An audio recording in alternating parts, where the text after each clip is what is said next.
severe depression and suicidality. But I guess the life changing moment was me just coming clean to all my family, my best friends, and getting medical help. So over the past year, I've learned to manage it, and I'm in a much better spot right now.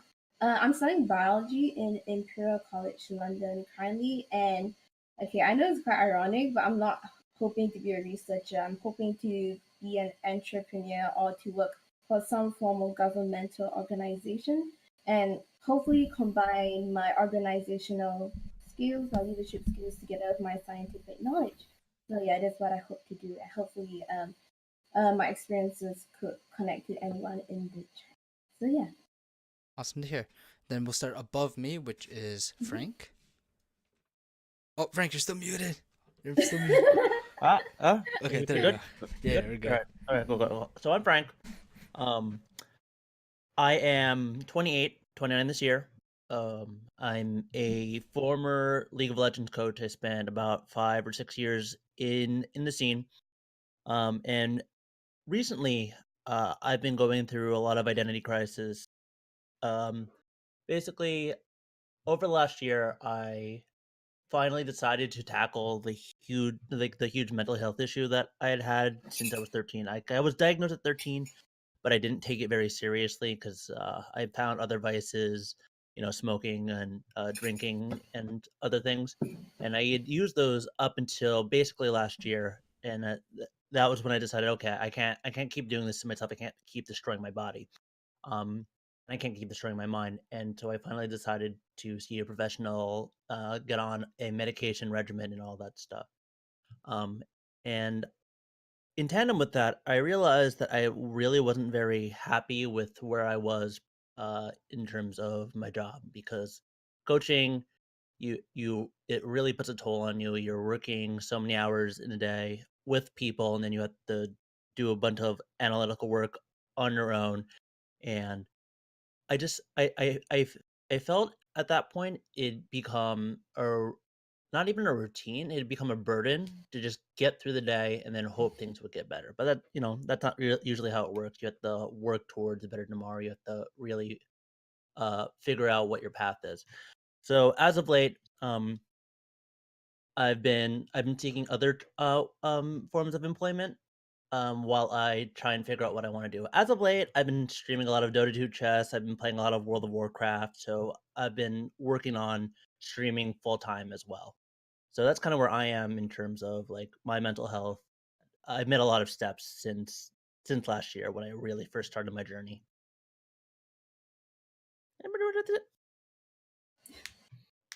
And now to my left, sir. Hello, my name is Lynn. Most of you probably know me as Nintendo 64. In terms of mental health, it's something that I find I struggle with at the least from a week to week basis, but in manageable ways. But there have been a lot of instances in my life where they were at an all-time low. For example, like my senior year when I was really busy.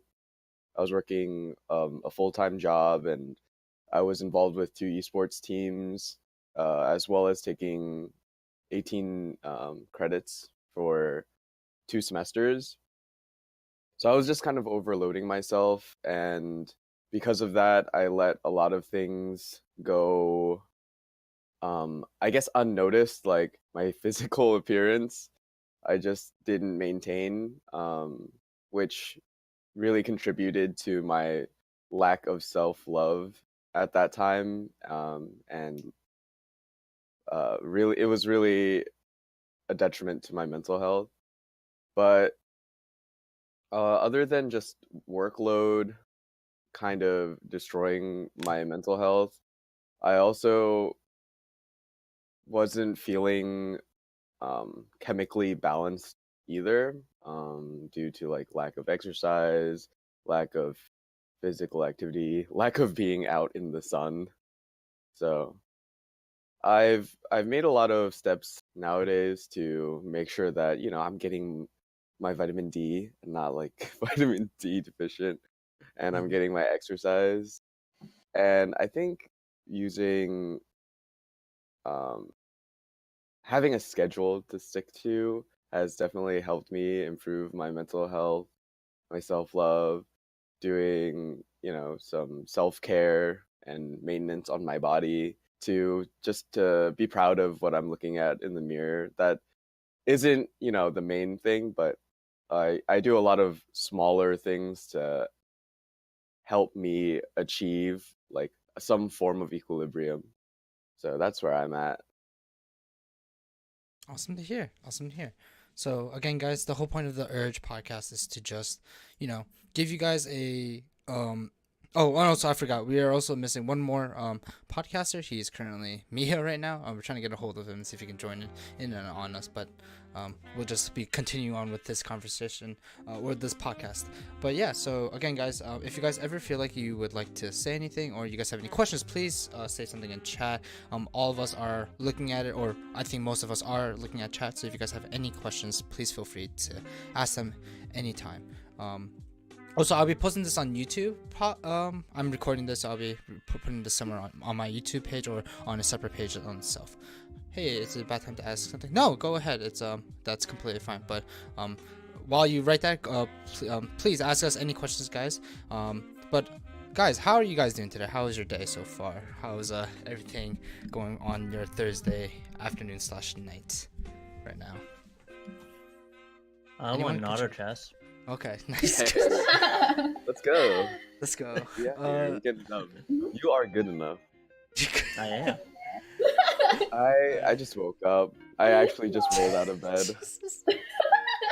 What a good way to start the podcast. It's a big mood, dude. I guess my day was quite unproductive. I woke up at like 3 p.m. Pulled myself together by 4 to 5 p.m. Ate lunch at 5 p.m. So I did practice a bit of piano. So I guess that was the only productive thing I did for today. Baby steps, baby steps. At least you're doing something. Yeah, right? At least you're doing something. Yeah, it's not about the entire picture. It's about the progress that you can make towards it, and then seeing the end result. So good job on you.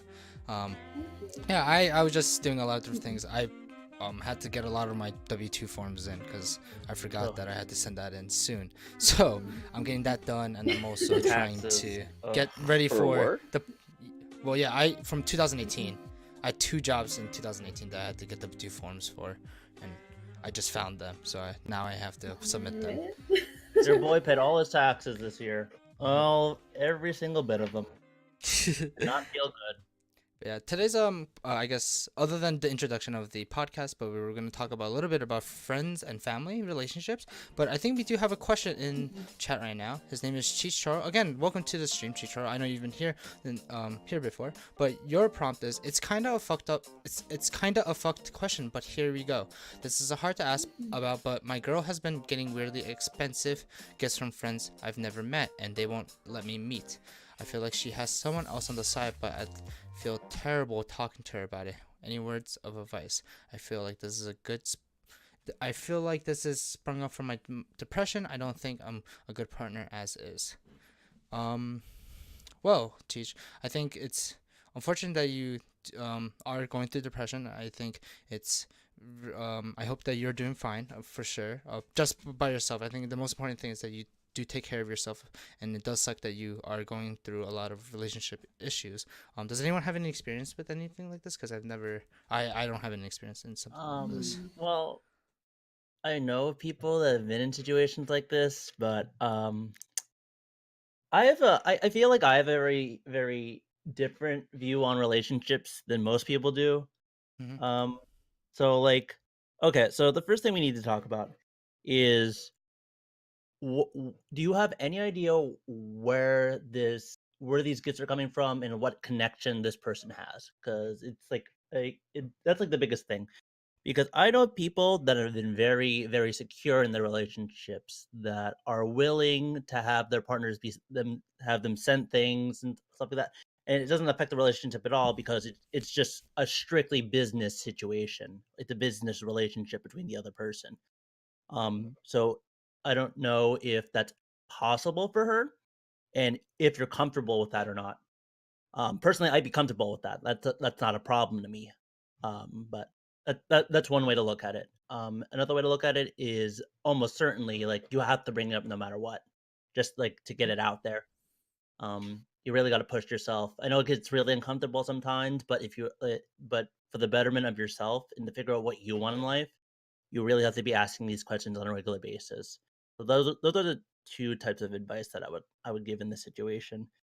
Kind of weird though, like drawings of them and whatnot, and Oh, $120. drawings Oh, of okay. her Okay. friend and her. I Her. assume. I assume Mm-mm. that's what them associates with. No, I think what Chichiro Mm-mm. is trying to say is drawings of his The friend. girlfriend. Yeah. Okay. Oh, okay. Okay. Like she's being sent drawings of herself that are done as Okay. like fan Oh. art. Yeah. Oh, drawings of her. Okay, gotcha. Yeah. Okay. So if I might be Mm-mm. able to chime in, so Mm-mm. I think the important thing here in your relationship is obviously your sense of trust and communication. You know, it seems to me that the person that you're with is popular in some way, shape, or form. It might be cosplaying, I'm guessing, or something similar. Maybe she does photography, boudoir.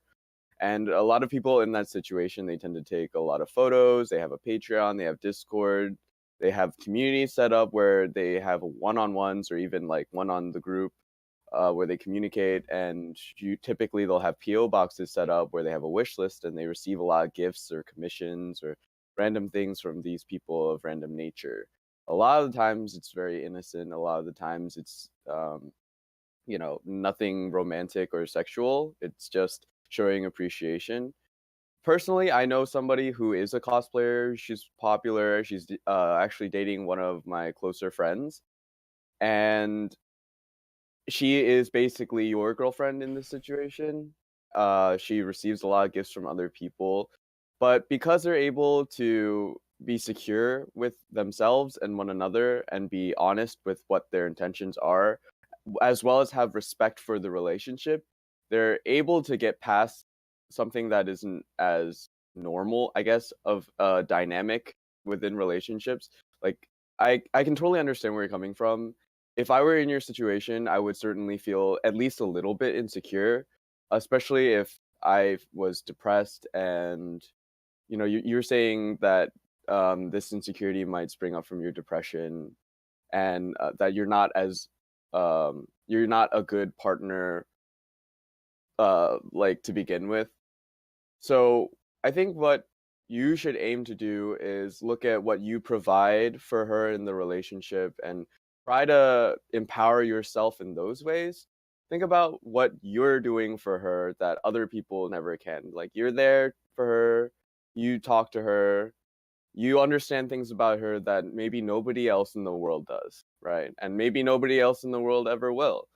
And you can continue to work on those things that only you can do as you in your position. And I think that that's the best thing that you can do for yourself in your relationship. If I could Yeah. just kind of give my input.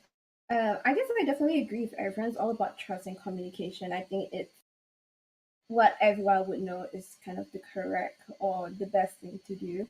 But I guess the key question is what's exactly holding you back from that communication, which I think in your case is possibly that you, how do I explain this? Possibly that you are afraid of losing her and that you don't really love yourself enough to be comfortable with the fact that you're scared of losing her and that's why you don't want to confront her about it. I think that I was kind of in your situation, not exactly about my ex getting gifts, but rather he was making comments about how he wanted to have sex with other girls and bringing up threesomes constantly. And it definitely made me feel very insecure, but I never voiced out my feelings. And I just kind of repressed it and it made me more and more depressed and more clingy. And I think slowly the trust just kind of eroded and he got annoyed that I was clingy. I got annoyed that he was not thinking for me. And a lot of this really boils down to self love. So if you do love yourself, you will definitely put priority over your own emotional needs, and you. It's a healthy thing to kind of talk about what you want out of a relationship. That's kind of a healthy way to do so and an unhealthy way to do so. And to say that perhaps that you would like to know where this is coming from because it's making you anxious, it will be a healthy way of doing so rather than saying, "Oh, why are you doing this? Like, are you hiding something from me?" So honestly, just I'll say don't feel too afraid of voicing it out. It's normal. Please put priority over your own emotional needs, and please focus a lot on self love because once you focus on yourself, you wouldn't rush to assumptions to what your partner might do. And I think that was something that I uh, made a lot of mistakes in the past because like I was so insecure by myself that I made assumptions on not just like the ex I was referring to, but many exes after him, and it kind of destroyed the relationship after. So yeah, I hope that was useful. Yeah, I think everyone has like um said it, but communication is a very important thing to in order for a relationship to work. Not with just like your significant other, your family, your friends. Those actually matter a lot. Keeping good communication with one another is very important, so you guys can always be on the same page because no one can read minds. I mean, there are like intuitions, there are like cues when people obviously feel sad, happy, depressed, joy, but the most important thing is that you have to try to speak out your mind and be able to just ask them questions. Tell them how you feel.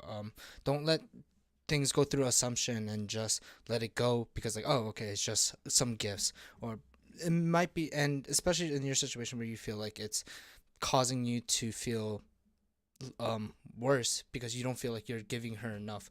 I think the biggest thing that you have to ask from her is that if you're not doing enough, but if you can try to improve yourself and trying to be the better you that you can be for her. I think when I'm dating Grace right now, I always try to tell her if there's anything that I could try to do with making this relationship work. Because this is my first ever long distance relationship. I've never done anything like this. So it's really hard just trying to show real affection through just a camera or through messages. And she's really teaching me how to do that by just being a good listener. Because that's like the really important thing in this kind of relationship is that it's about being a good listener and being able to also project my own messages to her so she can also understand how I'm thinking. Because she can't see me doing things when I turn off the camera or through the messages that I send her. I think um it's helped me a lot that I'm trying to create communication with everyone because she's shown me that if she can communicate with me, why can't I communicate with her?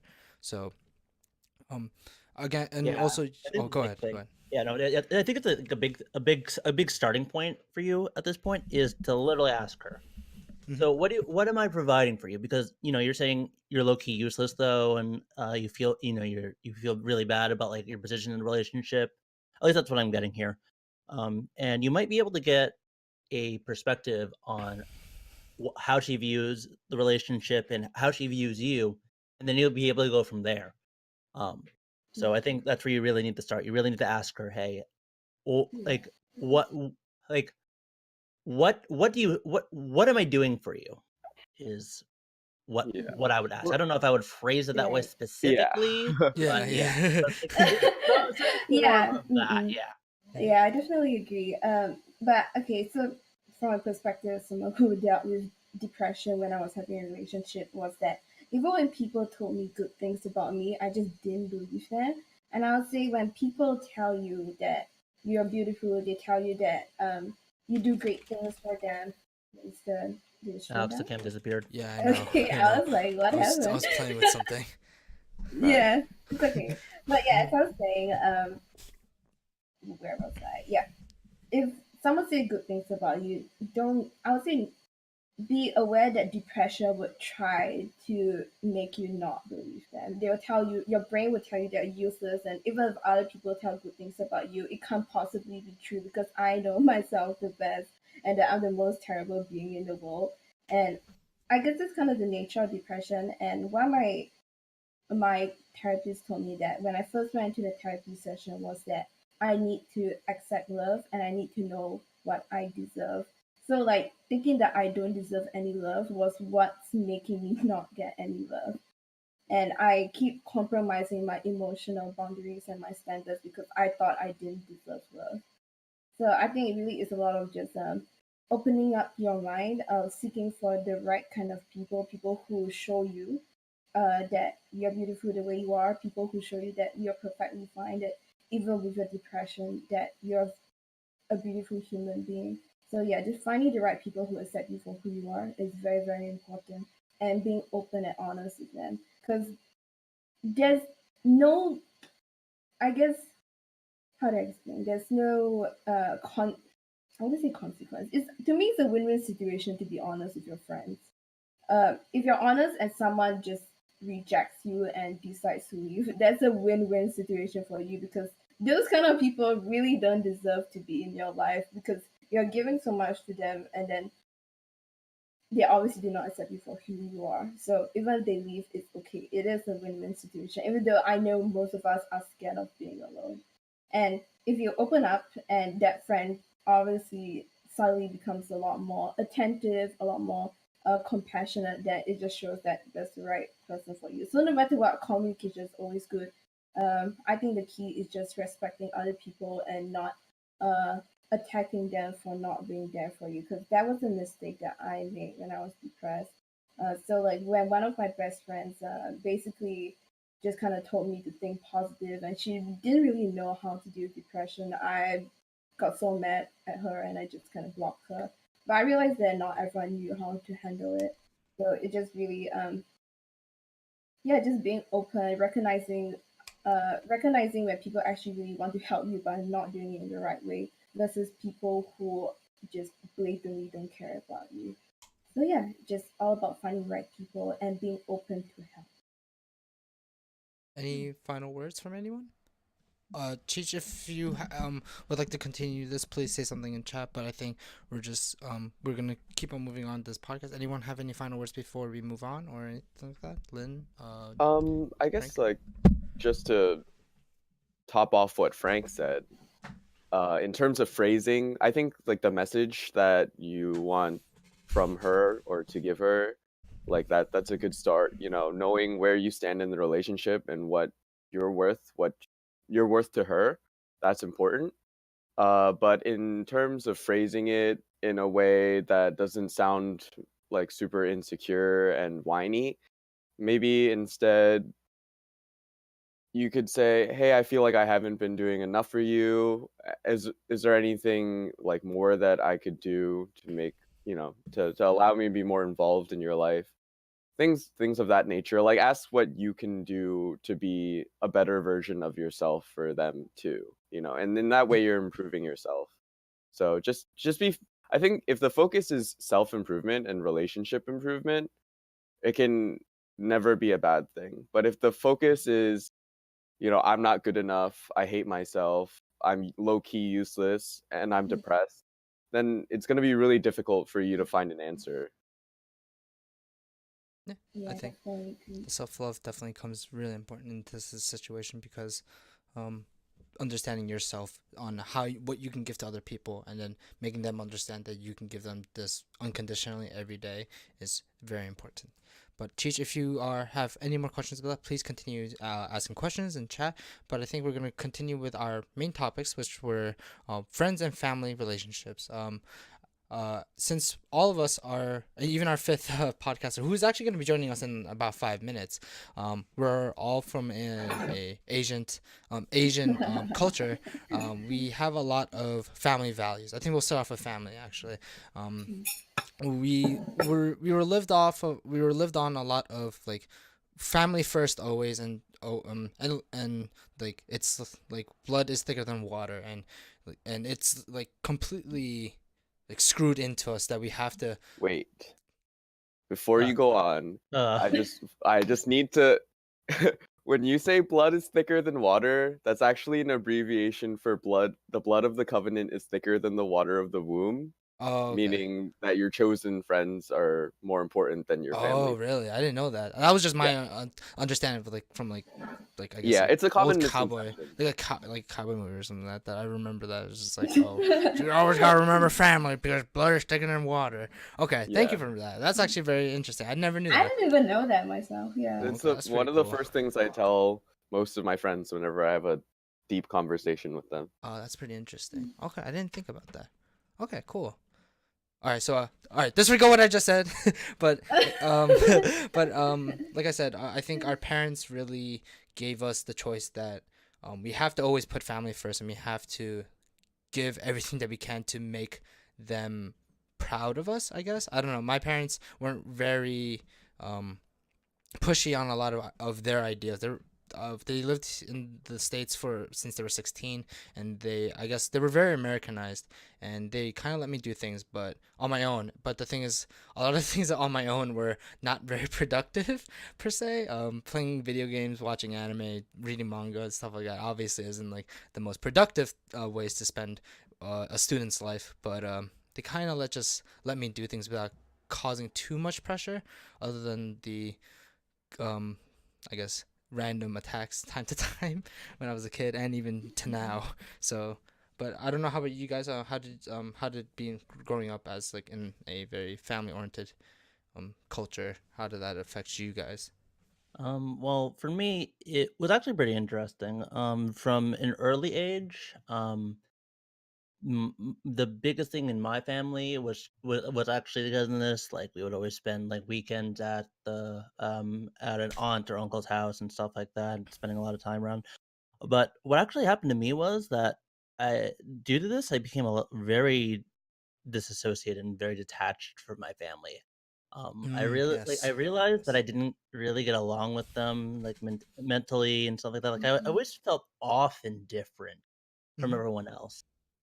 And, I probably should have picked up on this because, as I said before, at 13, I was diagnosed with bipolar disorder where I would just go through all these like moods and swings all the time. And like my cousins, my brothers, they never went through any of this sort of thing. They always, just seemed normal and didn't really care about everything. And so what that led me to do was to spend a lot more time on the computer, spend a lot more time outside, spend a lot more time with my friends. So to go back to blood is thicker than the water, I actually view a lot of my close friends a lot more highly than my family members who I talk to on occasion. I see at family events and stuff like that. And so I find it interesting Mhm. that I've experienced the exact opposite of what most people in Asian households experience, where I'm actually very independent of. Except there are a couple of family members I'm very close to, just because I've managed to build very strong relationships with them personally. But the whole family idea overall doesn't really apply to me. Yeah, I've definitely felt that. When I was in high school, I definitely felt like, and even uh, what's it called? In college, I really dissociated myself from my family. I really thought they weren't really being supportive of my choices. They weren't really thinking the same way. But honestly, like living with them for like I guess 2 years now. Yeah, 2 years almost.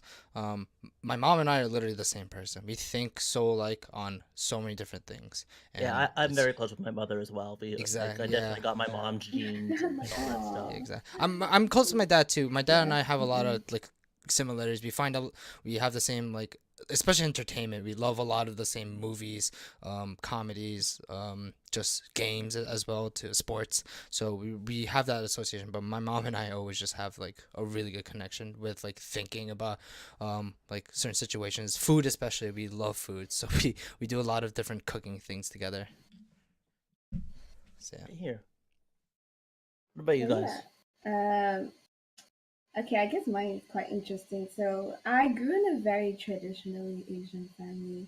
Mm-hmm. So the typical overachiever parents, helicopter parents. Yeah, those are my those are my Helicopter parents. parents? Is that what you just said? Helicopter parents? Yeah, like parents that are always like Oh, they overprotective of hover me. you? Oh, okay. Yeah, You've never literally heard that term like. I've before? never heard. I've heard tiger Girl. moms. I've never heard of No, my mom was helicopter parents. actually a tiger mom. I know tiger moms. I don't know what helicopter parents are. So my parents are very overachieving. Growing up, I was always demanded to get the best grades, and I guess um, I didn't really know how to put it to words. I think my relationship with my family is very complex because while they were very overachieving, I felt quite close to them because they did demonstrate a lot of affection. But at the same time, I felt like their love was conditional because he was just so demanding. And honestly, like they pushed me so much that sometimes I felt that they disregarded my needs. Like, um, I remember like getting like 91. No, I remember getting like 90 for math in I think grade 5, and I was like one of the highest in class. But like, I was crying in the school and I refused to go back home because I was so worried my mom would trash me. Like literally, I was just terrified. And then like the vice principal came up to me and she was like, "Why are you crying?" I was like, "I'm scared that my mom would like hit me and like destroy me for not getting like a star in math." Yeah, so that was quite crazy. And like even when I went to secondary school, I think you guys call it like middle school slash high school. Yeah, we have middle. I We would have. have like yeah, I would have like tuition, like additional classes from like Mm-hmm. every single subject. Like I would go to school from like 7 all the way to like freaking 3 p.m. And then like I would have additional classes from like 5 to 9. And then like on weekends I was like additional classes from like 8 to 2 p.m. And it was really, really crazy. And yeah, definitely. I grew up in a very traditional Asian family, and it also had a lot of like traditional family rules. Like, the first child is always prioritized, as well as being a female. Unfortunately, I do face a lot of those sexist Asian values, and I still argue with my parents about it too today. Um, and yeah, and I guess being in a very traditional Asian family, abuse was definitely normalized. Like, I would sometimes go through school in bruises and like it's normal. Like no one would even like bother like reporting it to the police. Like the police would tell me that I'm being a bad kid, basically. Like everyone has like in school it's basically a competition of who got hit more by their own parents. And like we will always discuss literally we will talk about like how we go like like how we hit the cane and then like our parents will come with like 3 canes of different colors that like happy birthday and smack you in the butt or like we'll compare like the kind of weapons they would use like freaking sandals, freaking like hanger. It was like so normal because like it's an Asian country. Yeah, No, literally, it. No, like like a literally. wholesome parent was a rarity in my country. My Okay, my. like it was my Look, crazy. Like my honestly, parents my parents made me choose the weapon of choice. There was like a clothes hanger, I a know. bow Oh my god, staff, my parents or some kind of back Oh my god. scratcher, and it was just it like, was oh always the god, broom for me. or the No matter broom. what Yeah. situation, it was the broom. Oh, the broom. Jesus. Oh my My, god. my, my parents stopped that immediately when I called social services on them. Like I was like, My whenever mom. I Oh my realized it, god. I was like, okay, no more of this. And then my parents actually got the picture. They're like, oh, we can actually get in trouble for this. Okay, we should stop. Never happened after that. Yikes. Never happened after Yikes. that. That's so nice. I said it to my mom. She said, "Go tell them then," because like no one would do anything in Singapore. Like my brother ran away from home, and the police brought him back and demanded him to apologize to my mom. Yeah, in And Singapore, without even knowing the situation, and yeah, I was that like, makes sense. No "What is offense. crazy?" Yeah. Yeah, like honestly, it's a bit rough, and honestly, I hold a lot of resentment towards my mom for it, but I did blame her as well because she was an extremely young mom. She gave birth to me at 25, gave birth to my brother at 23, and she suffered from postnatal depression. So, okay, so this brings up the issue of family abuse, right? My mom normally is an okay person. She's a great person, actually. I think Alex knows that. Mm-hmm. But because she, in a society that stigmatizes mental health, she did not really get help for depression, anxiety, which I'm very sure that she actually struggles with it because as a kid I knew that like small things would trigger her and I was always like on guard because I knew that if she's in a bad mood, like she'll completely explode. And Mhm. like I use that to justify like all her actions. Like she loves me so much that's why she's like, attacking me basically. Because if she didn't love me, she wouldn't bother. So like to any children out there, anyone who's younger than 18, please do not have that mentality. It's quite screwed up. Honestly, adults should be mature enough and responsible enough to manage their own emotions and not project it onto their kids because you're a lot younger than them. Um, so yeah, do not let your parents abuse you. Go get help if it's really severe. Uh, Open up to anyone. Open up. The how I got through it was basically having my squad, as Alex knows. I have a group of 3 best friends, and like my all of our parents have threatened to report everyone in the squad to the police because we stood up against all of them. Like we will Jesus. all run to each other's house and like stay over, and like your parents would start calling us and like demanding to like report us to the police and stuff. It was honestly crazy. But That's once you have the nuts. right best friends, anything will be possible. And this group of friends, they are my sisters. Like no one can take them away from me. And like only recently I became really close to my family because I was completely honest with how much I resented them and how much I felt like their love was conditional for me. And like my mom asked me this question, like, why is it that you tell your squad everything, but you don't tell me anything? And the reason for that is obviously I didn't feel safe.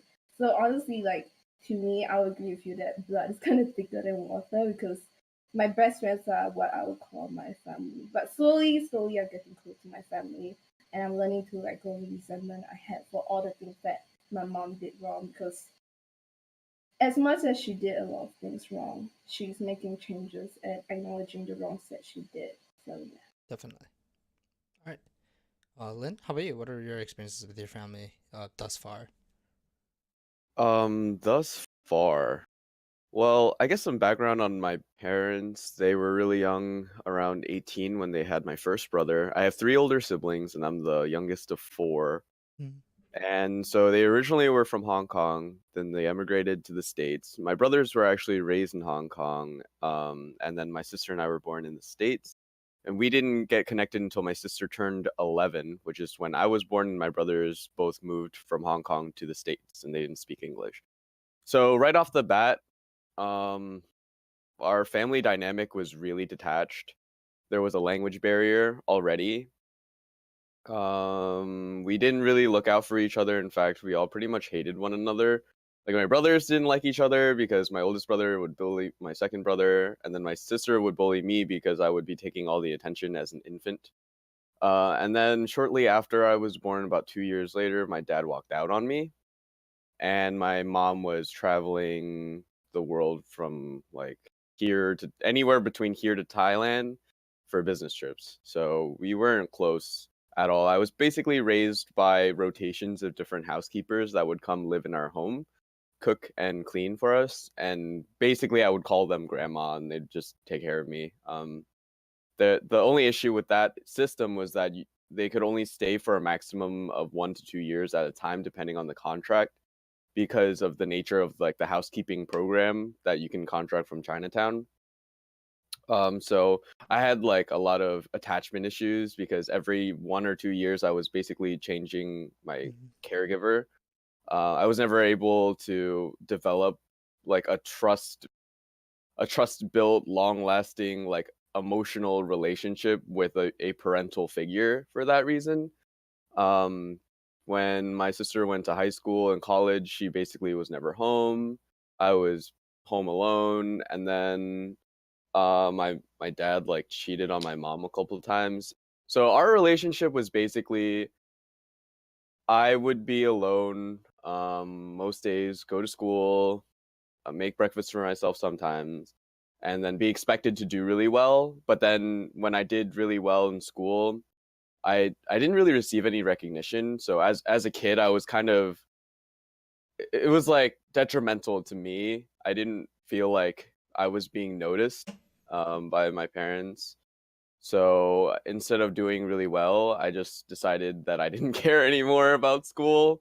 So I just did the bare minimum to get by. I didn't have any conversations with my parents after I turned 13. And I just began doing whatever I wanted. When I pushed my mom to get a divorce with my dad, I also signed her up for eHarmony and Match.com.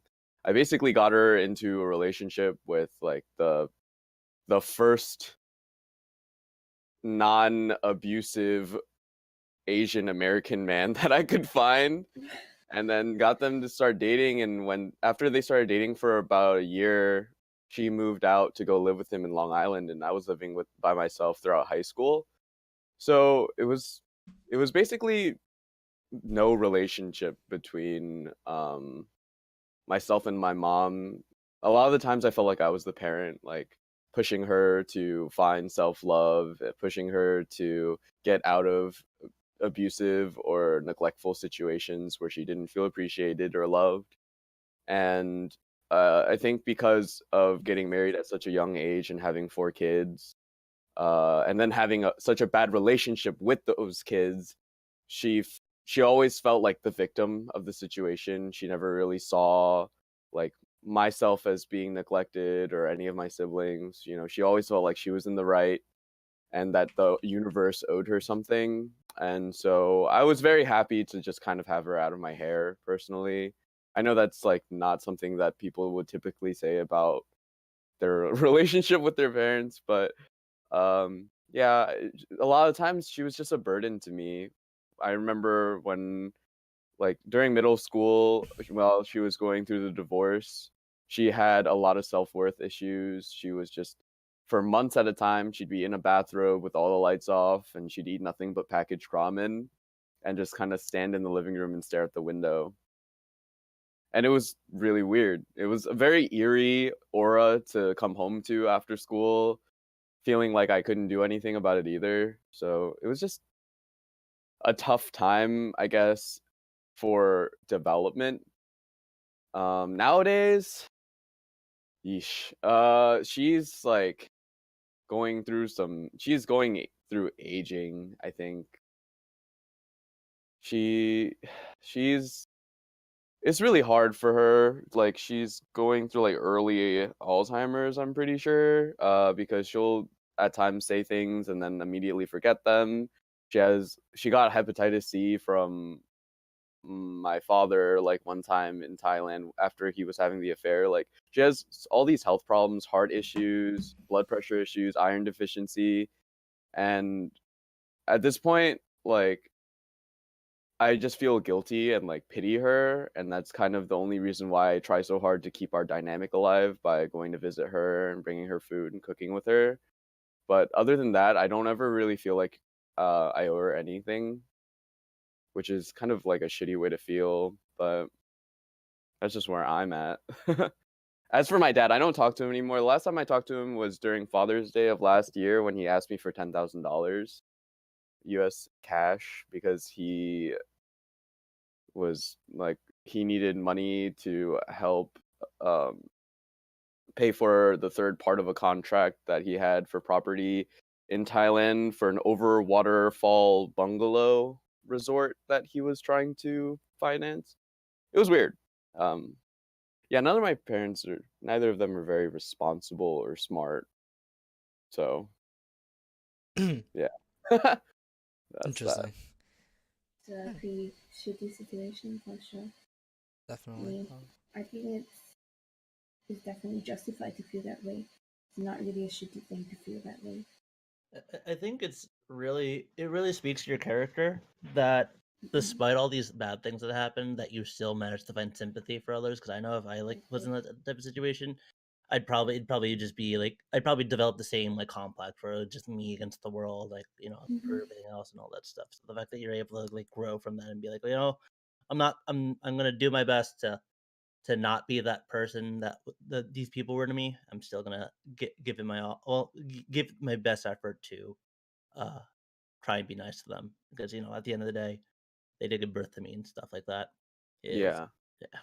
Well, Yeah. that does not. I don't think that the reason why I have sympathy for them is because they gave birth to me. I think that that part of it, personally speaking, is Mhm. very arbitrary. But if I were to go back to what Aoi was saying, I think a lot of their problems in their relationship and life stem from a toxic Asian culture where Mm-hmm. you just Exactly. feel entitled to Absolutely. get things from your Oh Yeah. my children just god. because Yes. you You gave gave birth to you them. gave him the I You life. gave know. them life, so Oh my therefore god. you can Yes. abuse them and like, try to Oh get my results god. from them without Yeah. actually being good nurturing parents. Hmm. Exactly. Because they And Right. just like Exactly. that expect it. definitely shows, in this case. And do Yeah. I think it's their fault? Well, not necessarily. I guess it's never anyone's Mhm. fault. Like, I was you about know, to just get to that. If anyone here actually thought that their Yeah. time with their parents or just in general their parents' ideals about you on like how to be there for them, do you think that's their fault, or do you think that's um like some other like force, like their society they live in, the time that they live in, and um I just want to know what your thoughts on that. If do you think it's genuinely from what they think is what I guess a good son or daughter should have should be doing for their parents. I think it's a knowledge thing. I believe a lot of problems that we have come from knowledge. Yeah. Like we think back to like the '70s. Like, what information could you actually receive about like relationships and psychology without actively going to a class for it, without actively going to the library for it? Like, we're inundated with so much data and information via social media, via Reddit, via there are like research papers on this stuff, and so we get to see the other side of the equation where these people that are quote normal unquote are products of very functional relationships that make sense at the end of the day. And our parents didn't have the luxury of knowing that. I know my mother personally was, in order to get her high school degree, she was walking back and forth from her house in the northern island of the Philippines, 5 miles 5 miles to and 5 miles from every single day just to get an education.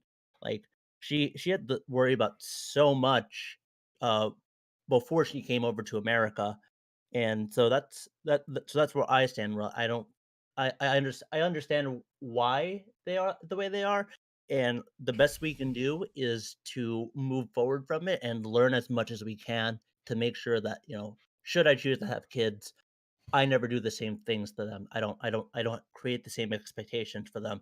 I let them grow into the person that they want to be and are happy with. I think it's Yeah. a combination of both. It would be very hard to kind of pull them apart because, well, at least from my experience, I know from my mom, majority of it comes from the culture. She was basically like, okay, so how my mom married my dad was that okay, it's a funny story, guys. So my dad legit just walked up to her and said, "I'm not looking for a girlfriend. I'm looking for a wife. Let me meet your mom." So that was like my grandma, right? I know my dad was the boss, so she couldn't reject it. I would call it workplace harassment in this day and age. Um, and he basically met my grandma and they talked, and my grandma insisted that my mom married him. So like she basically had no choice and married my dad. And I guess that's why like she kind of projected a lot of her unhappiness onto us kids, because in first of all, it's normal in that culture for children to kind of put aside their own needs for their parents. It was normal for her at that time, and she couldn't even go against her mom because like all of society would basically um, tell her to either go along with it. Like her whole family basically, I mean, they say that my dad's a bit old, but other than that, like, listen to the mom, right? Mom is always correct. And my mom passed on the exact same teaching to me. She'd say that parents are like God sent, and if you ever go against them, like lightning will strike you and that God would curse you. So basically, she would say stuff like that. So I guess part of it is definitely culture, but I'll say that part of it comes from a lot of her insecurities, unhappiness, her own personal struggles, and feeling that it's a bit unfair. So she kind of projects it onto us kids. Even though a part of her doesn't want us to feel the same, and like I had a lot of discussions with her about it, and finally, she kind of acknowledged to me that the reason why she treated me that way was because um, I guess she was just unhappy with herself. And then she's starting to slowly acknowledge and be more self aware. So I'll say it's two things. One is definitely culture. The second thing is the lack of self awareness in parents. So yeah. Oh, hello, Jonah. Welcome. All Hello. right, all right. So, There he Hello. is. yeah, There he so is. Hello. we're Just gonna all right. So randomly I joining guess in. Lynn is gonna be the middle boy for Oh, am I? Yay! in the middle Hey. of the stream. So Fabulous. Lynn, Yeah. congratulations! You are Hey. now the These king are of the my hill. You're my now the king of the angels. hill.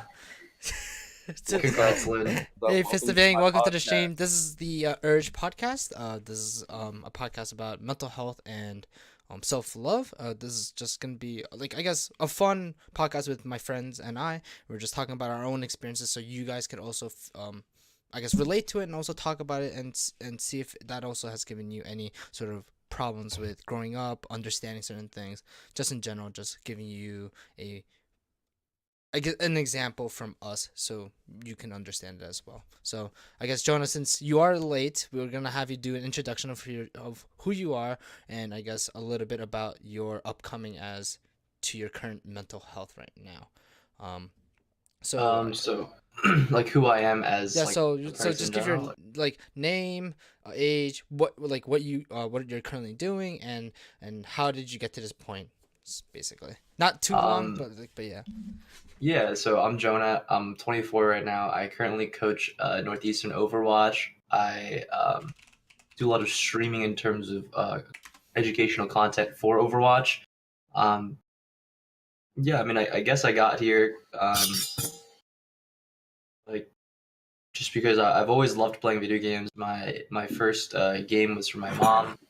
She gave me like a Game Boy and started playing Tetris on it. Then I started playing Pokemon, and then I got really into competitive games, and I started playing a lot of different games like U.R.G.E, Raytheon, Raytheon. yeah, CS Yeah, Source, yeah. and then eventually I went from high school to college, and that's where a lot of people were telling me that I should play competitively. So I started off on the U.L.G.E team, and then the CS:GO team, and then the Overwatch team, and then um, now I'm just kind of just doing esports as a career. Awesome. That's really Sweet. awesome to hear, my dude. Awesome to hear. Um, so the first, I guess topic that we talked about, well, technically second, was, what was your, um, family experiences thus far? How was your relationship with your family? A lot of us, we talked about having somewhat abusive parents or having parents Mhm. that weren't really good at listening and they were just like applying their own ideals onto us. So I guess in your experiences, how was your relationship with your parents? Um, I think in now it's much better. Before it was a little bit rough. I mean, when you said abusive parents, I mean, I think my parents are definitely I guess towards that side. I'd say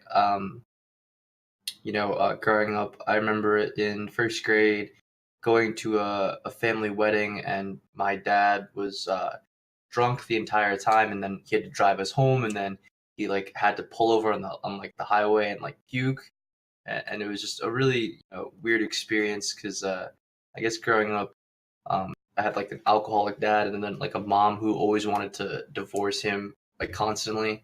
Um, but they never did end up getting divorced, and I think that my parents, although they have a lot of faults, they're definitely the kind of people who love their kids and really want to see them succeed, and more than that, they're willing to put in a lot of work for it. Um, so I'm really thankful for my parents, despite them having their faults of their own, they definitely are willing to listen to me and willing to listen to others around them and really try their best. And that's the example I kind of learned. Yeah, I definitely connect with that because I guess my parents individually I don't think they have a lot of problems. Perhaps my mom with mental health issues herself, but both of them were really unhappy with each other and like they were like threatened divorce. But I guess it's also part of Asian culture that there's a lot of shame with divorce in general and like the whole need for uh, in Chinese we call it 面子, which is basically reputation and face. So that's why like they didn't divorce. But I guess also like they prioritize us kids so much that they chose to stay together even though they were really unhappy. But I guess that kind of brings up the issue of sometimes they projecting it onto their kids. But I think part of the growing up process is eventually seeing them as not just parents but as human beings with their own struggles. It took a while for me to kind of come around to that. So yeah. I agree. I Mm-mm. feel that my parents aren't very happy with each other, but they stay around for various reasons. Uh, mostly me and my brothers. I do have two of them, and I think I think my family's coming to the point where like it's definitely a breaking point where either they're going to be together forever or they're going to be like splitting up relatively shortly, and And I find it interesting because, as far as I know, in like Filipino culture, it's not necessarily like that bad to get divorced. It's actually pretty commonplace because our culture Mhm. is so Americanized as well as with the Asian influence. So I don't want to say I'm surprised because I think there is still something between them and they're still happy sometimes. I think, but Mhm. I'm surprised that they are still together.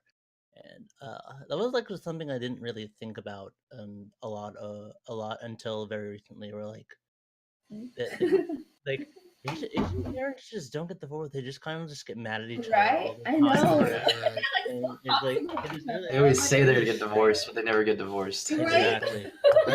Yeah. There was one scare with me, but Mhm. after that, it was just kind of like, wow, it just never happened again. I don't think they've ever had my parents never ever had a fight like that huge ever since that one time. And that was actually really scary because my dad like left the house. He went to stay at my grandma's, and then my dad like picked up us from school, and he was like, after that, and he like took us to like some, I guess, do you got like, I forget what, Sports World or something. It's like a game, like an arcade kind of thing. He took us to Mhm. an arcade and he was like telling us like everything will be all right, and like he was like making sure with us that, and it seemed like it was inevitable that we might like end up having like a divorce, um, like divorce would be happening, but it turned out like it did turn out all right, and we're Okay, kids, let's go to Chuck E. Cheese. By the way, By the way, By the not way, not I not get during it, like divorced, so afterwards. get He was just trying to divorced like real ease, quick. because he knows that like we were going, like he knows that we heard like the fight because it was literally right below where my room is, and Dad's taking you to Chuck E. Cheese, so you know who to pick when the divorce papers come out. no, You no, gonna come live with us. you know who's gonna no, spoil you. You know, No. your mom. She's gonna spoil you it Next time all. it'll be God. Disney World. Oh my lord. Oh my Think about god. Christmas. Think And about that, Chris. Oh my No, you get oh god. two man. Christmases. Oh, so everyone wins. I Wait, Good. no. I hate Christmases so much because every time, like every 2 Christmases, my dad would visit from Thailand, and it was always the same thing. He would pass out after watching reruns of James Bond on TV. He would say nothing to us for his entire 2 week visit, and then he'd leave. That was it. The most Huh. interaction we had throughout my childhood was playing chess. And the moment I beat him in chess, we stopped playing chess. He never wanted to Oh play chess with me no. ever Oh again. my god. It was like that That's was our relationship. awful. He That's fucking I'm so terrible. oh my sorry. god. Oh my god. Jesus But Christ. yeah, he taught me how to play chess, so I got something out of it. Yeah, So, hell yeah. Chess. What? yeah, I love I Dota love chess? chess. It's a I Dota knew chess, it. exactly. Dota I just chess. knew that Frank would say it. He taught me how to play Dota chess at a very young age. Yeah. Even before the game came out. Yeah. He basically invented Dota chess. I think Dota 1 came out around that time actually. Okay. So, Yeah. Dota chess was not out till then, so I'll make sure with that with you. But yeah, I think it's really good to see that we do have a lot of similarities. I, for one, can relate to some of your experiences, and I'm really happy that I can understand a little more, especially from people that do have very Asian households, like Grace, especially because she lives in Singapore, and Asia, Asia. yeah, in Asia. Yeah, She sorry, got she she got actually lives in none of the Asia. American benefits. She got Yeah, none of the westernization. exactly. She No, experienced the no. full brunt of the Asian Exactly. forcing. So it's Yeah, it's like really interesting hearing your oh my perspective on god. that. Yeah, it's pretty sad And also, sometimes. I think, when did your parents come? When did everyone's parents come to the United States? Like I said, my parents came when they were 16, so they were still in high school. I think my parents came, I think 1991. Oh wow. So that was when? My parents came around the 70s I or think they were 80s, like I 20, think. 20, 27, 28, 29. Wow. Yeah, Okay. my parents came around like the 27 to 30 area. Yeah. Around it was sometime in the 80s because I was born in the 90s. I was born in 1990, so it was definitely a few years before that. Mhm. I never actually got the details of it. I actually think they met here. Oh wow. Yeah, they met State. here too. My parents met here as well. Yeah, obviously 'cause they're high schoolers. But yeah. Yeah. Yeah, uh, found that my interesting. parents came in the late 70s, early 80s, so that was like 40 years ago. Oh, Oh, wow, that's long. Yeah, my Yeah. mom just turned 60 this Ooh. past year. Oh, my parents have happy been here for birthday. the happy She's birthday. turning 61 this month. So Oh, cool. Yeah, my parents have been here for about 30 years, so I think I I guess I don't know. I think I was lucky enough to have parents that were very understanding and they were able to like have a lot of American influences on them. They were very wide open with a lot of my extracurriculars. They really let me do whatever I wanted to. But they obviously gave me that like that cold shoulder, that glare of disapproval when I did something that Oh, yeah. You wasn't. didn't have to play piano. You didn't have to play piano. I I don't pl- play no, I piano. pl- I Oh. don't You play have to play piano. piano. I do that. Piano. all right, fuck Yeah. you Actually, guys. I diploma wanted to here. play piano. Piano. I can't play piano because I have small hands and it hurt my I hands. But wanted yeah, to I play sing piano. and play instruments, and my Oh, mom would man. never buy me an instrument. I was really upset. God darn! Why couldn't I just play some violin? Yeah, I I would have loved to play the violin. so Has I my had to go to name in it. Kumon. I've been to. I actually enjoyed it. Oh I my enjoyed goodness. Kumon. I You actually I never enjoyed went to. it. Kumon? I never Yeah, went to I actually Kumon. enjoyed I it. went to a different extra school. It's called. Well, no, I'm just using the term Kumon just because everyone knows what Kumon is. Oh right? yeah, It's like Kumon. Yeah, the, that's the, true. the extra study place. But I actually really enjoyed it. Like I really Yeah. enjoyed doing It all the was math and fun. stuff. Don't get me wrong. I really liked it. I liked No, it too. I hated it so much. I hated it so much Why? that that the only way I could stay is if they paid me. So they hired me as a tutor. So I went from being like a kid there that had to do homework to being the tutor there. Totally the best. In The high best. school, I did like private tutoring for the PSATs and the SATs just to make some money, but it was basically like a Kumon service. That is Except Kumon. sometimes we would smoke before our sessions, so Alright, yeah, that's not Kumon. No smoking at Kumon. Man, It's the first rule. all that stuff Yo. just dropped off in high school. Like when I got into high school, I just like stopped doing like anything of that sort. Like when I was in like middle school and stuff, like, oh yeah, I love math, all that stuff. And then like got to high school, I was like, I hate everything. I'm just gonna go smoke in the parking lot now. And Oh, yeah. skip my last two classes every single day, and like get out at 12 o'clock. Like Lynn and I went to the same high school, so yeah. not the same year, but we went to the same high school. And so like I took the get out at noon every single day senior plan because I just didn't want to be there. It was so bad. Yeah. Oh, My Yeah, senior winter year was was fun. like I would take so I took chamber as one of my classes, so it was Mhm. basically choir, and then I took an a cappella course Oh, cool. as well as Oh, like a wow. supplement elective, and then I had what's called choir study because everyone's required to have a study period for Yeah. focusing on like finals and doing their homework. So instead of having that, I opted for like the choir study. So I would just go do another course of choir. And then I was able to get out of gym class as well to do choir. So I would do choir 4 times a day essentially, including like my lunch, my study period, and then 2 of the actual classes. And then before and after school, I'd be in the choir room. So that was basically my entire senior year. That's great. That's awesome to hear. That's That really that good. ultimately became my family. Like that, Aw. Awesome my to hear. choir directors ultimately raised me into who I am. Like throughout high sweet. school. and the choir directors at JP were like really good people. Yeah, like oh man, Talking I about remember like choir. my first year, but after that, I just like as I said, I fell off the wagon and didn't do anything in school. But yeah, talking about choir, has anyone had like parents that made them like decide their extracurricular activities? Like Forced my ones? parents forced me to go for choir auditions because like my mom is a great singer. My brother was in choir. Both of them have perfect pitch. And I like my mom forced me to play piano and stuff. So she was like, "You're going for choir audition." And like you have to remember, guys, I'm actually not a good singer. So Dude, I wait, your went family in. has perfect pitch? Yeah, That's like my really mom rare. and my brother. Cause I guess my mom's side's really musically inclined. Like a lot of them are musically trained. But I think I got my dad's side where I'm a bit I wouldn't say I'm tone deaf, but I'm pretty bad at singing. So I went in there and I sang Amazing Grace just for jokes and got kicked out basically immediately. And my mom was so like disappointed. I got into the chess club and Chinese orchestra. All right, let's hear it. Let's And hear then she Amazing chose Grace. What no, Wait. no, this is your not the theme content song. we It's need. just it's a theme. It's just the You are It's just- good enough. Amazing You are Grace. good enough.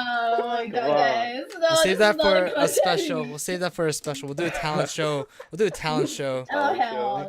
no. We'll do a talent show episode or something. We'll see. Oh man.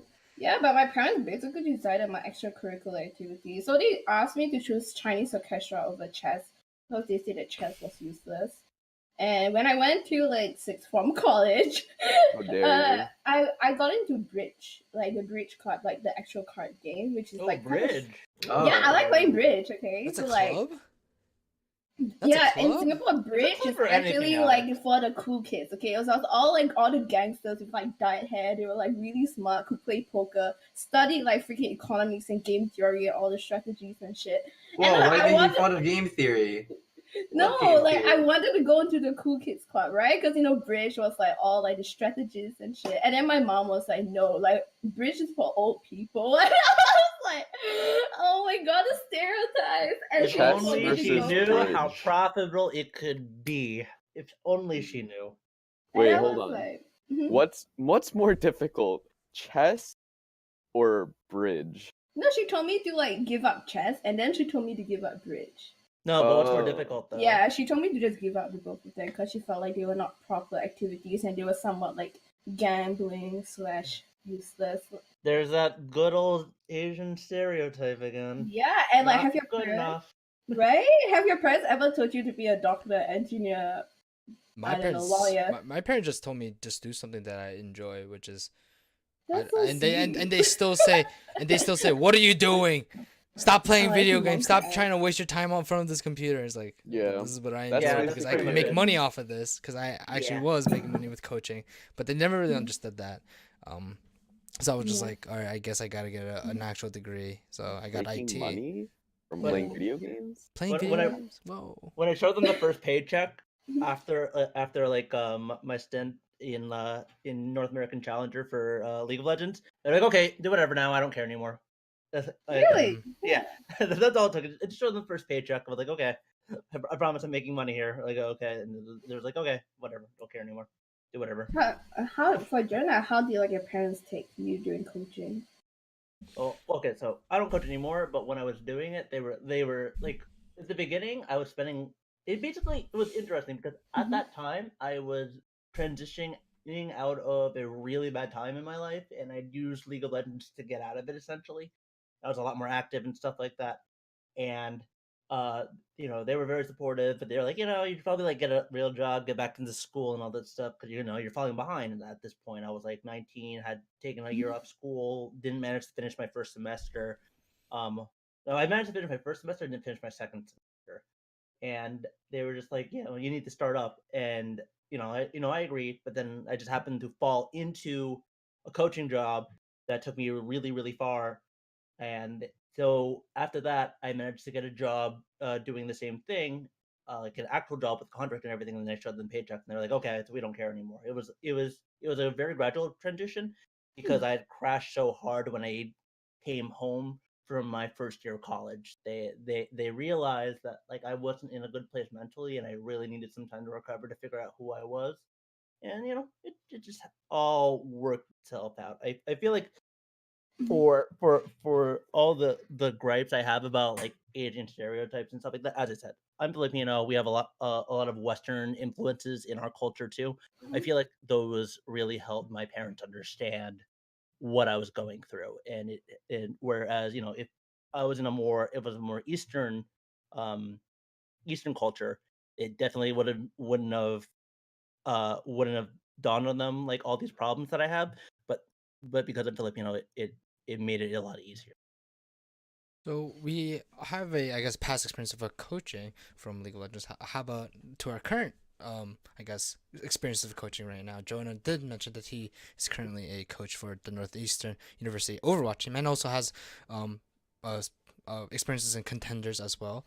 So Jonah, I guess, how did your parents feel about you pursuing esports, pursuing coaching, pursuing your passion? How did they feel about that in general? And when did that change, if it did? I think it started changing when I started going around traveling outside of the United States and going to California and stuff like that.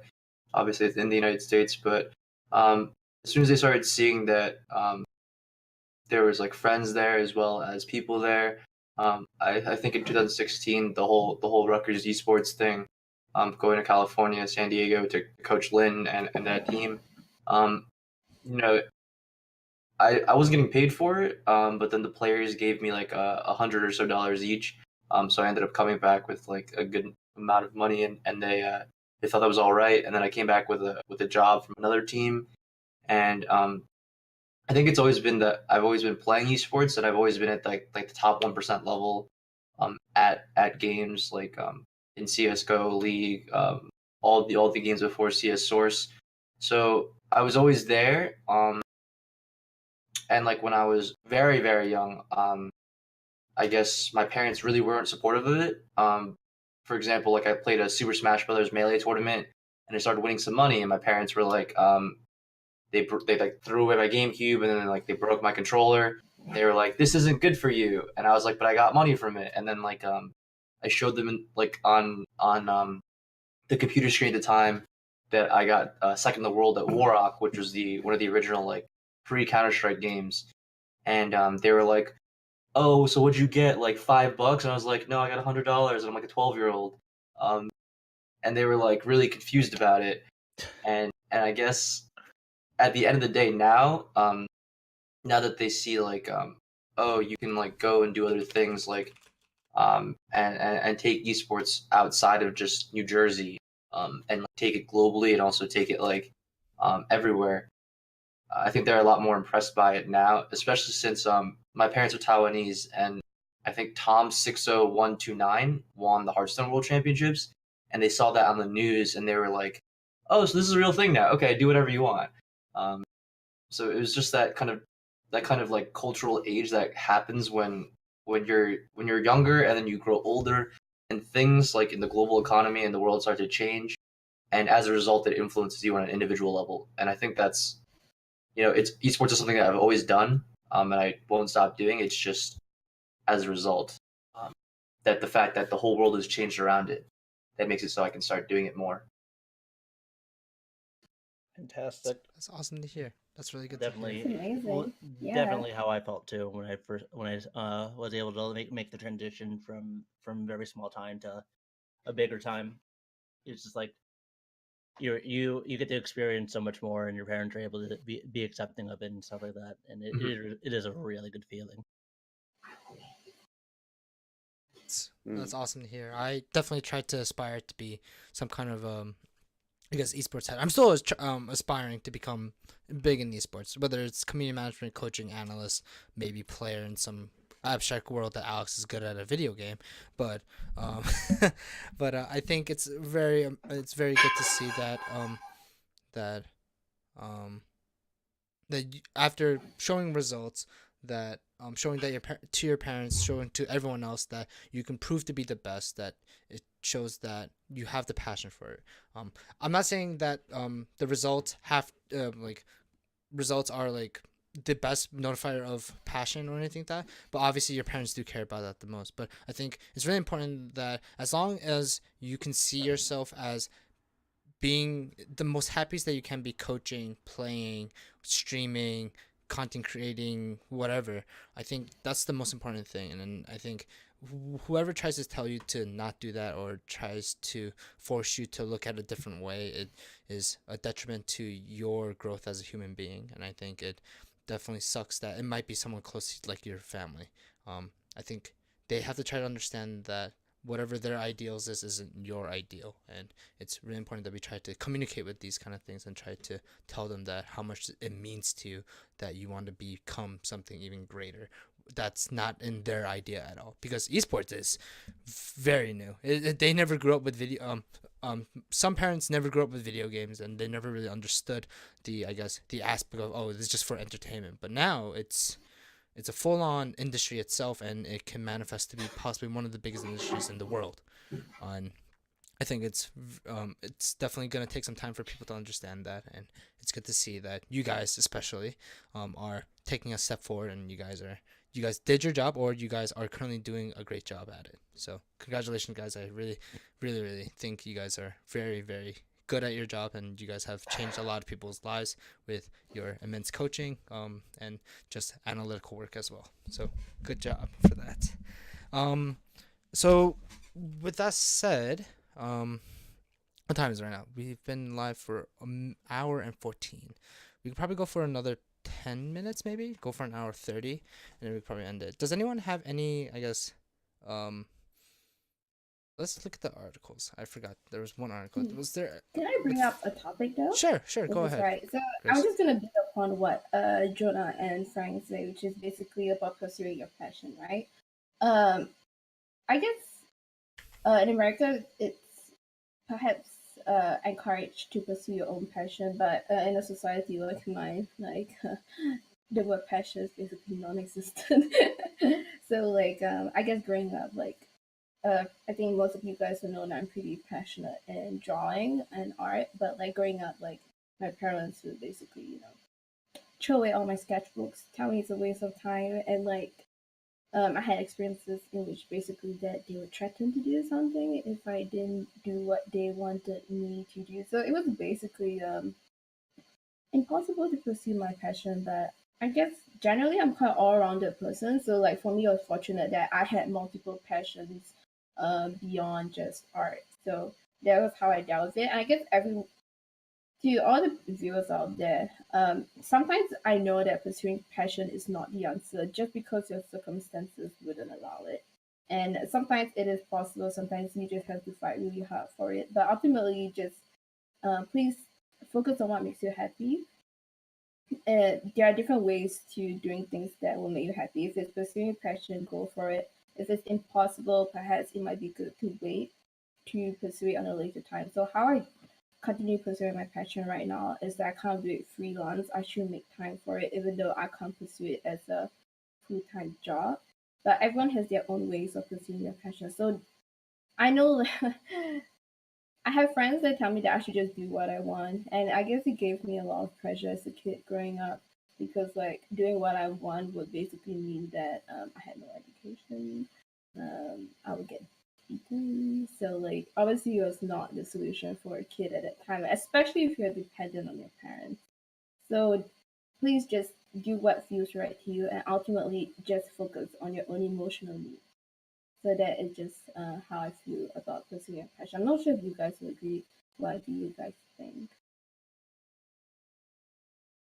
Oh, I think that there has to be a healthy balance. As somebody who obviously takes a more laid back approach to career in general, like I might not be the best example for the advice I'm about to give, Mm-hmm. but I definitely think there needs to be a balance between achieving financial stability and pursuing your passion. Yeah. And there's definitely a significant cultural difference between, say, what our parents have experienced in terms of a career or like viable career options. They took the safe route for the most part. They conform to socioeconomic decisions and trends that would Yeah. ultimately give them a True. safe amount of money to have a family and a house and give them opportunities to do what they want, right? And I think that whole sentiment of like being able to pay it forward is important, because they were able Yeah. to achieve Mm-hmm. that financial stability and they were able to invest in their offspring for the most part. And that is something that we can either choose to do or not to do. But in today's society, we don't really look at financial stability and providing for our youth and our future the same way as they did. We're more fixated on finding our own passions and achieving like a real sense of happiness that we might think our parents never really achieved or maintained, for that matter. So, the question is like, do like that and that brings it whole all of it back to like the whole point of the podcast, which is self-love. Like, are we fixated on loving ourselves right now, or should we be fixated on like providing that love for the future, right? And I use like the term love loosely here, but I definitely think like it's a step by step decision making where right now I think I can speak for all of us and say that we're in a stage in our lives where we should be focused on exploring our passions while we're young and we're capable. And when we need to turn to financial stability, it will always be there. I agree. I definitely agree, and I think that was the main message. And my parents were also trying to convey, but I guess they conveyed in a really bad way. So Yeah. And not to definitely again, like agree not to with say you. that they're Yeah, mutually exclusive. Sorry. yeah, I definitely agree. I was about to say that like providing love for the future and loving yourself is not exactly like mutually exclusive. Definitely together. And like for me, like loving myself does come from giving back to my family. I can't imagine like completely not listening to what you know, not making them happy. But to a certain degree, like I took that a bit too far to the point that I did not really find out about my identity until this year or last year because I've been putting their emotional needs before mine. So definitely, just I would say it's always important to just be self-aware and constantly just reevaluate yourself and thinking like where are you like in terms of certain situations. Definitely good to look back to think about the choices you made and coming to terms with them. Completely agree. I've recently reevaluated who I was in life. I used to be a coach. Now I no longer want nothing to do with the profession. Except like very sparingly. Like if I can give some advice to people who are struggling a bit and like not really personally invest too much into it, I'll gladly do so. Um, but now I've reevaluated myself to a point where I'm a lot happier because I decided I'm going to start doing a lot of stuff for me, like and simply just for me, and not like worry about anything else anymore. But that's definitely why I came on this cast because I was like very much about self love, very much about just trying to make myself happy as much as possible. Definitely, definitely. I think. Do we have any final words before I guess we close out or give shout outs? Jonah, anything since you did come, you didn't get to talk a lot about the beginning, but any final words from you, Jonah, or from anyone else? I guess to chime in the last point, it's like our recent generation has it's been kind of a new thing where we have to focus on happiness for ourselves. Um, I don't discredit any generation before us or any people before us because they weren't even allowed to focus on it. It wasn't even like a topic in their generation. It wasn't even like talked about, gossiped about at all. And I think for us, we're fortunate enough where our biggest problem is, oh, we have to focus on being happy and not focus on like needing food, clothes, anything like that. And I think this problem is only ever arise because we've done so well for ourselves as humans. And if we really want to achieve, being happy, we have to recognize that it's a buzzword, and in order to actually love yourself, it doesn't occur, with a single podcast. It doesn't occur with a single talk. Mm-hmm. It occurs Yeah. every single moment, and you have to be present in that moment and make sure that you're making decisions and completing actions that really matter to you as a person. And growing up in the Asian culture and having to work with a lot of players who are from various different backgrounds, a lot of it is personnel management, and different people require a different kind of approach to how it is they see things. And one of the biggest things that I learned from restudying Buddhism as a whole is that it's not ever important for you to be right. Um, it's like kind of never important for you to be right as like a self love kind of thing. It's important for you to kind of be useful. So if as a coach, as a person, a lot of people gain value and happiness from being useful to other people. And I think that if we want to explore happiness, why not explore the 10,000-year-old religion that talks about happiness and empathy and all the kind of phrases we're using, um, and we could just look at that. And although our parents and our grandparents didn't really follow Buddhism, let's be real, they're Buddhists, right? Majority of them.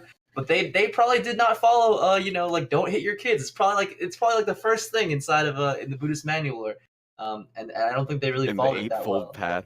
Yeah, the Eightfold Path, like the second half, like don't hit your kids, Oh, but it's like Oh no. we should at the very least take some of the values from Buddhism in terms of happiness, because it really showcases how one can be happy. If you really want to love yourself, then just use the 10,000-year-old text that's been developed throughout the 10,000 years. Definitely. All right. Great final thoughts. So guys, thank you so much for sticking around. Thank you for stopping by episode 0/1. I guess I'll figure out which episode this is gonna be. But thank you so much for stopping by. The U.R.G.E podcast.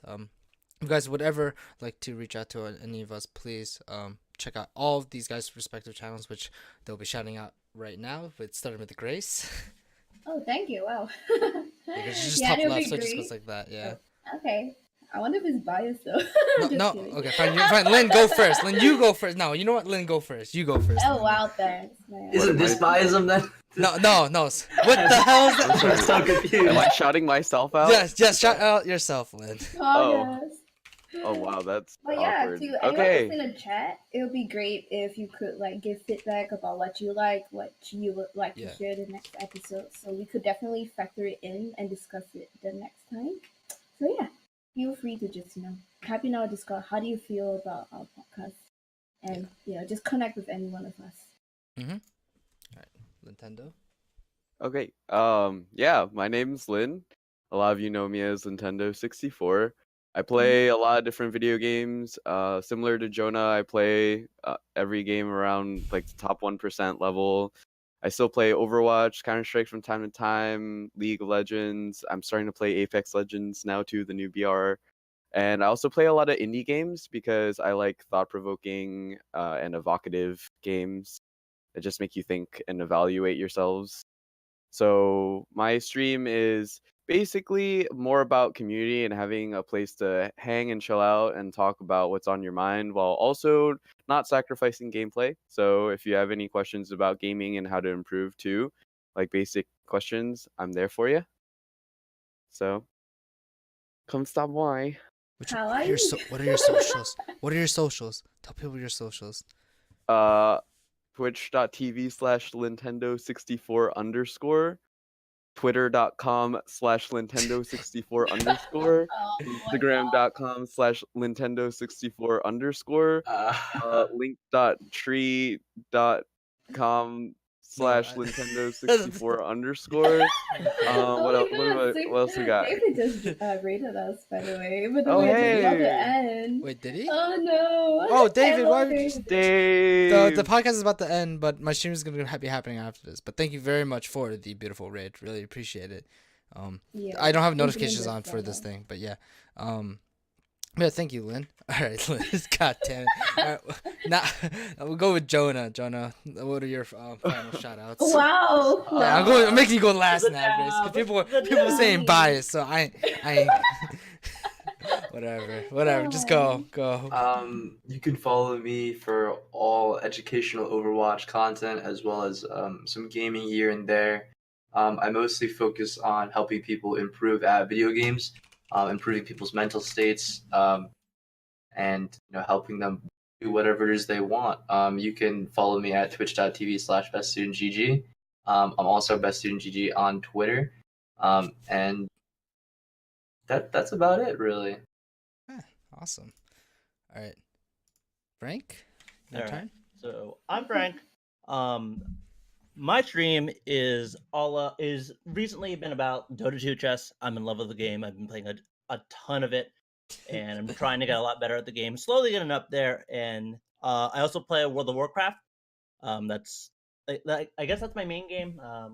I'm like in like the top 10% in terms of individual rating, and I'm really trying very hard this season to push for a complete clear of the highest tier of the raid.